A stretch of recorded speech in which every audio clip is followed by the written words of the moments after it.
Giornata tragica sulle strade del Veneto. A Fara Vicentino ha perso la vita un ragazzo di 18 anni a Ponte nelle Alpi, morto un 25enne padre di 2 bimbi, frontale contro un camion in entrambi gli incidenti. Brutale pestaggio in pieno giorno a Treviso, protagoniste delle baby gang, vittima un ragazzino. I carabinieri ora stanno procedendo per rissa e visionando le telecamere in zona Piazza Borsa. L'ennesimo raid al centro per l'impiego di Viale Sansovino a Mestre è il secondo in appena 2 giorni. Nel mirino dei ladri si presume una baby gang, sempre le macchinette distributrici di bibite. Elezioni regionali, ore cruciali nel centro-sinistra a caccia del candidato alla presidenza del Veneto. Sabato a Vicenza incontro del movimento civico Il Veneto che vogliamo, presente anche il vice sindaco di Padova Lorenzoni. Specializzandi in corsia già dal 3° anno e medici al lavoro fino a 70 anni, lo prevede un emendamento del governo. Zaia, nostra battaglia che diventa realtà per tutto il sistema sanitario nazionale. Corteo di barche a Venezia per la difesa del porto, a bordo imprenditori e lavoratori che denunciano come la mancata manutenzione della laguna stia avendo ripercussioni sulle loro attività. Un assessorato alla solitudine, il comune padovano di Villa del Conte, è forse l'unico in Italia dove uno dei componenti della giunta fa da riferimento a chi da solo fatica a vivere la quotidianità. Buonasera, ben ritrovati in diretta con l'edizione regionale dei telegiornali di Antenna 3. Lo avete sentito dai titoli, ci sono dunque in apertura 2 tragedie della strada. La prima a Fara Vicentino, dove ha perso la vita un giovane di 18 anni che si è schiantato contro un camion in sosta e sono stati purtroppo inutili i tentativi di salvarlo. Il ragazzo è spirato tra le lamiere dell'auto e poi c'è stato invece questa mattina, poco dopo le 7, sulla 51 di Alemagna alla Secca, al confine tra Ponte nelle Alpi e il comune di Alpago, un altro frontale in cui ha perso la vita un 25enne sposato e padre di 2 figli piccoli. Vediamo il servizio riferito a questo incidente.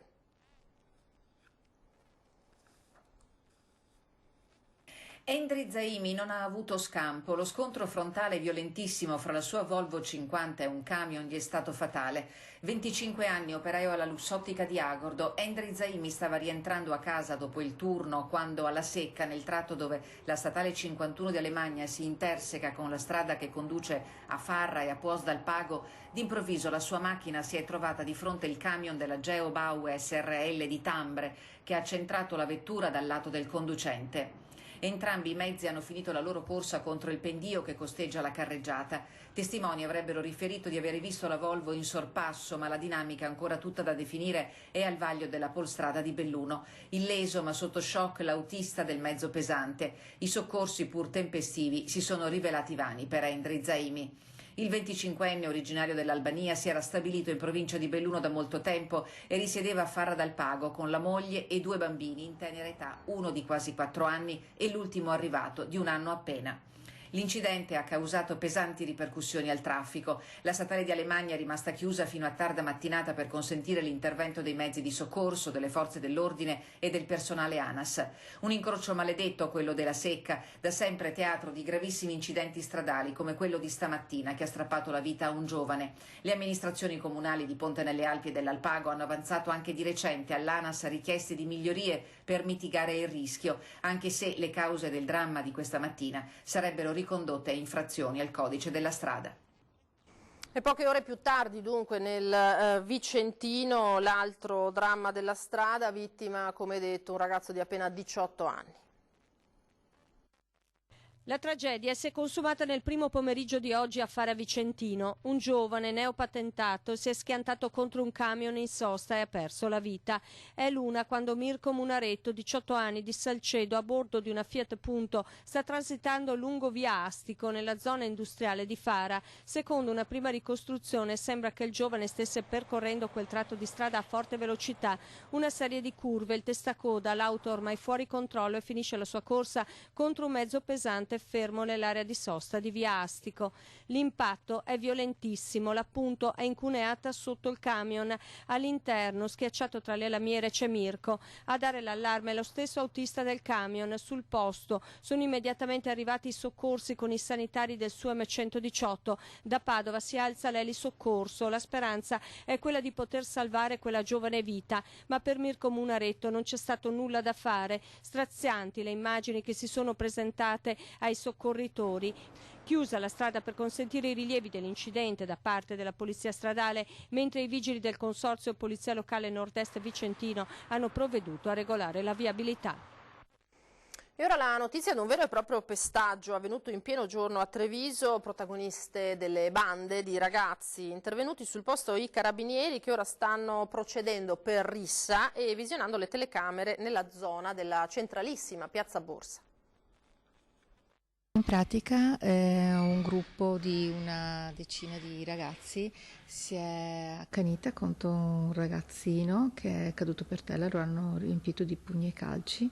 La rabbia esplode in pieno giorno e in pieno centro davanti agli occhi atterriti dei dipendenti della Camera di Commercio e di alcuni passanti. Sono circa le 15 di martedì pomeriggio, la tensione è a 1000, così come il livello alcolemico di alcuni. Un agguato, un regolamento di conti, quello che sembra certo è che sono in 10 contro 1, ma anche questa è una dinamica da chiarire, sono tutti ragazzi adolescenti. Era tutto sporco di sangue e è intervenuto un anziano e 2 operai che stavano lavorando lì vicino e hanno cercato di dividerli, ma i ragazzi si sono separati, poi sono ritornati e si sono accaniti ancora proprio a livello di branco. Sono minuti concitati con i ragazzi che si disperdono quando capiscono che stanno arrivando i carabinieri. Resta una scena di violenza come non si vedeva da tempo. Situazione da Bronx, ecco, da una cosa mai vista, insomma, ecco. Scene che raccontano i più giovani non sono inedite, anzi. Ci sono tipo dei piccoli gruppetti qua per Treviso, tra piccoli amici di varie scuole anche, sì,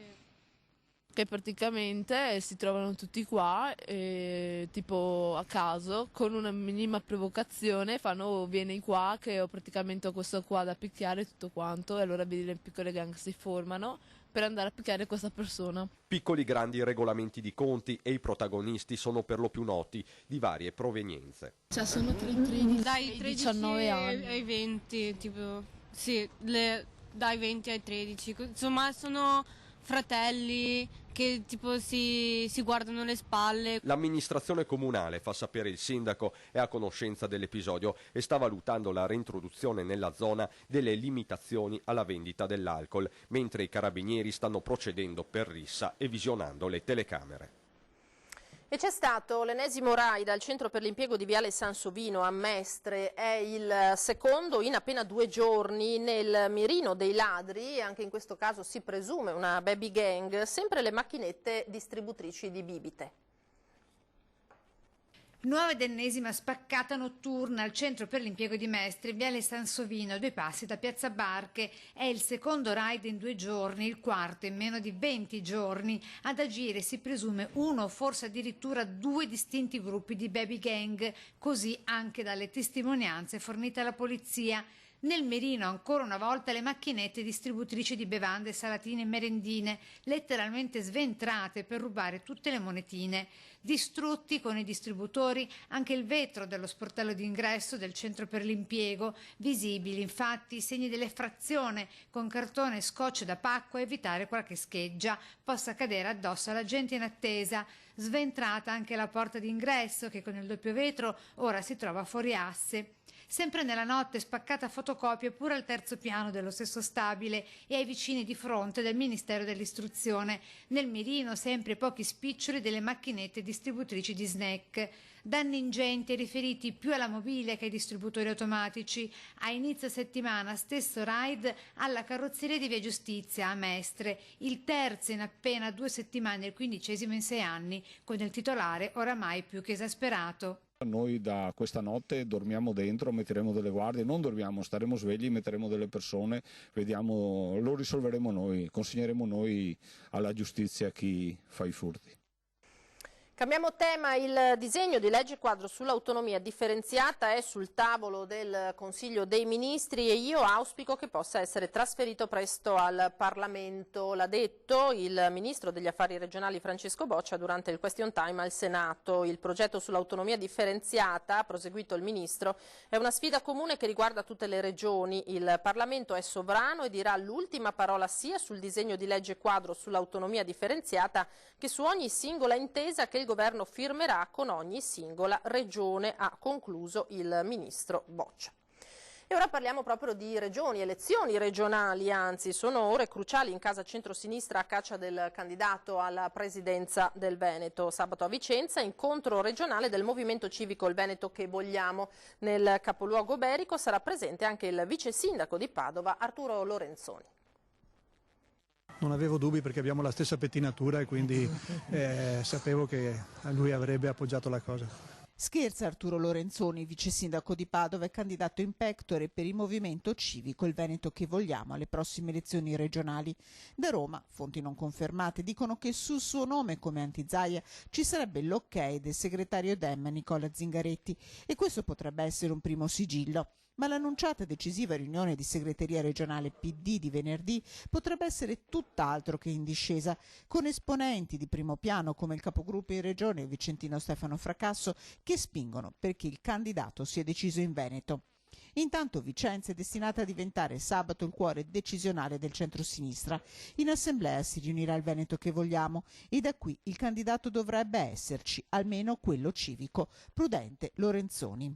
Sabato pomeriggio a Vicenza potremo avere finalmente questo nome? No, sabato pomeriggio a Vicenza, diciamo così, si conclude la prima fase di questo percorso civico. Io immagino con la decisione del mondo civico di essere presente alle elezioni regionali.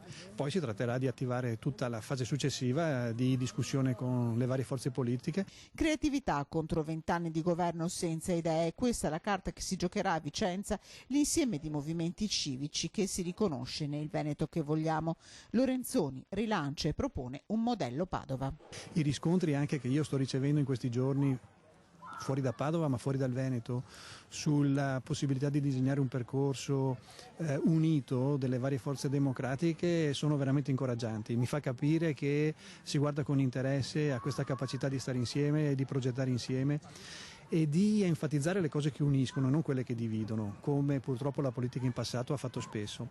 Io credo che ci siano dei margini per delle proposte di qualità. Specializzandi in corsia già dal terzo anno e medici al lavoro fino a 70 anni, lo prevede un emendamento del governo al decreto mille proroghe approvato dalle commissioni affari costituzionali e bilancio della Camera. Quello che era l'obiettivo di una nostra grande battaglia diventa realtà per tutto il sistema sanitario nazionale, ha commentato in una nota il presidente del Veneto Luca Zaia. In un momento storico come questo, in cui gli organici nazionali dei medici sono carenti di 56.000 professionisti, 1.300 dei quali solo nelle strutture venete, è fondamentale che un medico possa lavorare fino a 70 anni, naturalmente se ne ha voglia e se lo sente per forma fisica. Secondo Zaia non si tratta di dare sanità in mano agli anziani, ma di tamponare quel grave problema che è la mancanza di medici nelle nostre corsie. Siamo stati dei precursori anche, prosegue Zaia, nella battaglia per aprire le corsie agli specializzandi. Sono fiero che come Regione Veneto, siglando lo specifico accordo con gli Atenei di Padova e Verona, abbiamo aperto la strada a questa partita importante. Decine di rimorchiatori, chiatte, barche da ormeggio e da lavoro hanno sfilato in corteo a Venezia per la difesa del porto. A bordo imprenditori e lavoratori che denunciano come la mancata manutenzione della laguna stia avendo ripercussioni nelle loro attività.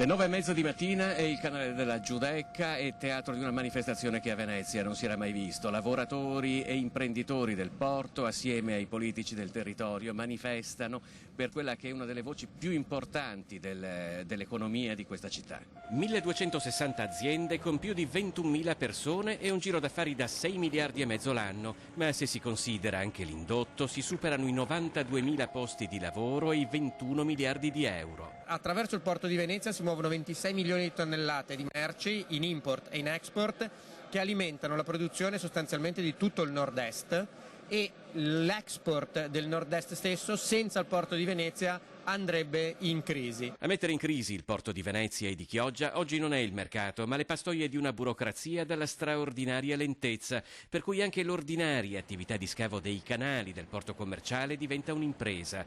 Oramai i fondali bassi rendono il porto inaccessibile alle navi più grandi. Perché è così difficile un'attività che dovrebbe essere di ordinaria manutenzione e che lo era fino a ieri? È la domanda che ci poniamo già noi da tanti anni, sicuramente da un anno e mezzo, da quando stiamo facendo pressioni nelle maniere possibili sia a Roma che presso le istituzioni locali per avere quello che deve essere non solo un diritto ma un obbligo di alcune istituzioni di fare. A bordo di imbarcazioni di ogni genere, imprenditori e lavoratori manifestano per sbloccare una situazione paradossale. Il corteo è arrivato alla Marittima, ad attenderli altri lavoratori, lo vedete da quello striscione. Porto commerciale, industriale e crociere lottano insieme per Venezia e per il lavoro.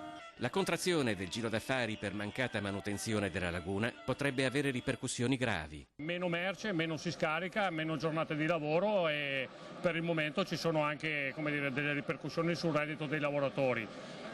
Potrebbe entro qualche mese succedere quello che non deve assolutamente succedere, cioè che ci sia e che venga toccata l'occupazione. In quarantena nella città di Wuhan, epicentro dell'epidemia di coronavirus, una studentessa cinese, dottoranda dell'Università di Padova, ha completato e discusso la sua tesi. In suo soccorso è arrivata la tecnologia. La ragazza, infatti, che non ha potuto fare ritorno in questi giorni in Italia, ha discusso via Skype una tesi sulla quantificazione dell'impatto socio-economico sulla geomorfologia. Una tesi superata brillantemente, salutata dal rettore Rizzuto come segnale di speranza e di forza d'animo e di vicinanza al popolo cinese. C'è stato un misterioso deragliamento alla stazione di Mestre ieri sera che fortunatamente non ha avuto gravi conseguenze né alle persone né alle cose. Si è trattato di uno svio, dice Trenitalia in una nota, ma non se ne conosce la ragione. Eccolo il treno regionale deragliato in stazione Mestre, nessun passeggero ne convoglia al momento del sinistro, ma solo il macchinista. L'incidente ieri sera verso le 23, quando il macchinista stava facendo manovra per portare il treno in deposito. Incidente che fortunatamente non ha registrato alcun ferito. Queste le rassicurazioni da Trenitalia, che in una nota precisa come il deragliamento sia la conseguenza di uno svio del primo asse, che tradotto vuol dire il locomotore è uscito dal binario, ma non è dato sapere il perché e che cosa l'abbia causato. Treno già recuperato in giornata e che, fanno sapere sempre da Trenitalia, non avrebbe dato problemi alla circolazione odierna, svoltasi, dicono, senza ritardi legati al deragliamento. Ci fermiamo ora per qualche istante e torniamo tra pochissimo.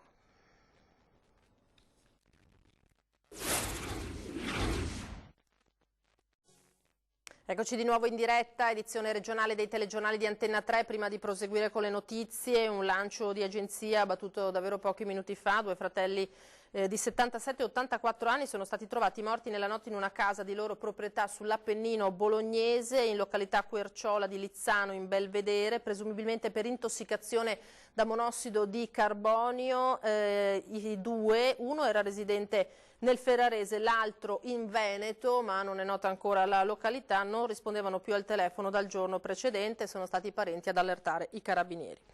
La Guardia di Finanza di Verona ha arrestato invece un albanese di 32 anni incensurato, residente in Germania, nella cui auto sono stati trovati 10 kg di cocaina.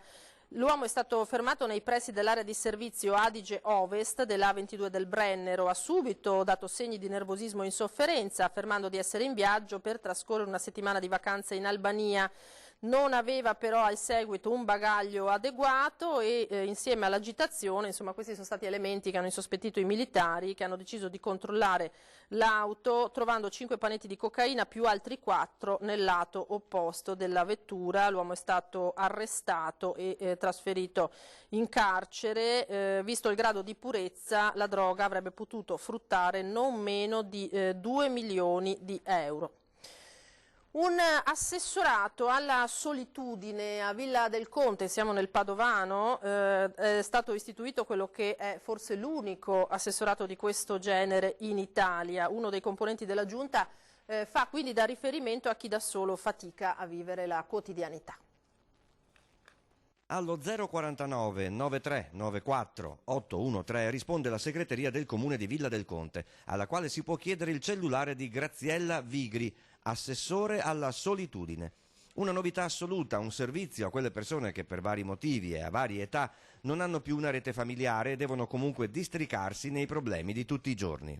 Io ho 5.700 abitanti circa, quasi 3.000 famiglie, mi viene da dire che persone che si sono rivolti per motivi di non tanto di solitudine intesa come essere soli, ma appunto difficoltà ad affrontare i problemi perché non si sa dove andare, fino adesso sicuramente a più di 1.000 persone. L'assessorato è stato affidato, dice la Argenti, a Graziella Vigri, una persona di esperienza che ha anche il referato ai servizi sociali e una lunga esperienza nel volontariato. Solitudine, come la intendo io, non conosce età. Si può passare dal 18enne al 99enne che si trova in un momento in cui non sa dove andare per risolvere una questione privata, personale, piuttosto che burocratica.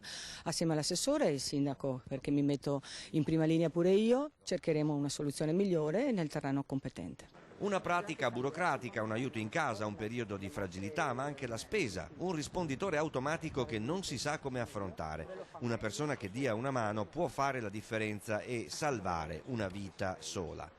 A Villa del Conte si potrà fare contattando direttamente l'assessore alla, o verrebbe da dire, contro la solitudine. Abbiamo i cellulari personali che qualsiasi cittadino può utilizzare, può richiederli presso la segreteria e abbiamo i nostri orari di ricevimento, ma in ogni caso il cellulare può essere utilizzato in qualsiasi momento. Questa sera alle 20:10 su Antenna 3 si parlerà di teatro con il presidente dello Stabile del Veneto Giampiero Beltotto, mentre dalle 21:15 nuovo appuntamento alla scoperta del Veneto con la Zanzega. Vediamo dove ci porteranno questa sera Lele Marcassa e Ivo Gallo. Caro Ivo Gallo, caro Lele Marcassa, nuova avventura della Zanzega, però all'inizio una piccola chicca, perché ieri sera siamo stati all'interno di questa grande officina a Ceggia, in provincia di Venezia, dove dei ragazzi con una grande attività di volontariato costruiscono dei carri allegorici per il carnevale che sono famosi in tutta Italia. Sai che mio papà e i miei zii sono di Ceggia? Così volevo dirlo. Ma oggi dov'è che andiamo quindi? Andiamo a Belluno e scopriamo questa città magnifica. Wow! Buon viaggio con noi! Alla scoperta di Belluno, con una parentesi dedicata al carnevale e la visita all'officina dove si costruiscono i carri mascherati di uno dei carnevali più importanti d'Italia, quello di Ceggia.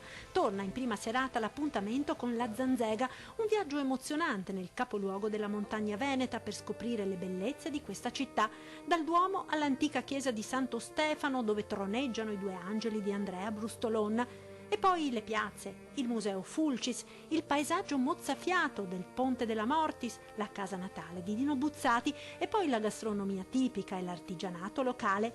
Un viaggio affrontato come sempre con allegria, musica, simpatia, che si concluderà con uno splendido tramonto sul Piave. Noi ci fermiamo qui, grazie per essere stati in nostra compagnia, vi lascio alle previsioni del tempo per domani, arrivederci.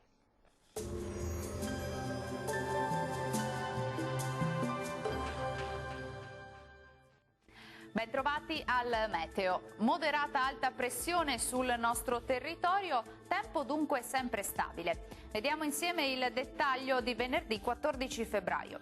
Sul Veneto sarà il sole a farla da padrone con cielo al massimo poco nuvoloso. Non sono attese piogge degne di nota. Tuttavia non si esclude qualche foschia al mattino sulle pianure, ma in rapido dissolvimento. Temperature minime tra -1 e 4 gradi, valori massimi invece fino a 14 gradi all'incirca. Bel tempo anche sul Friuli Venezia Giulia con ampio soleggiamento e con il cielo che si presenterà al massimo velato. Temperature minime tra 1 e 7 gradi, massime tra 11 e 13 gradi. Poche novità sul Trentino Alto Adige, sole prevalente con poche nubi a carattere sparso, vedete un po' su tutti i settori. Temperature minime fino a -1 grado, massime invece tra 9 e 10 gradi. Dal meteo per ora è tutto, grazie per l'attenzione e arrivederci al prossimo aggiornamento.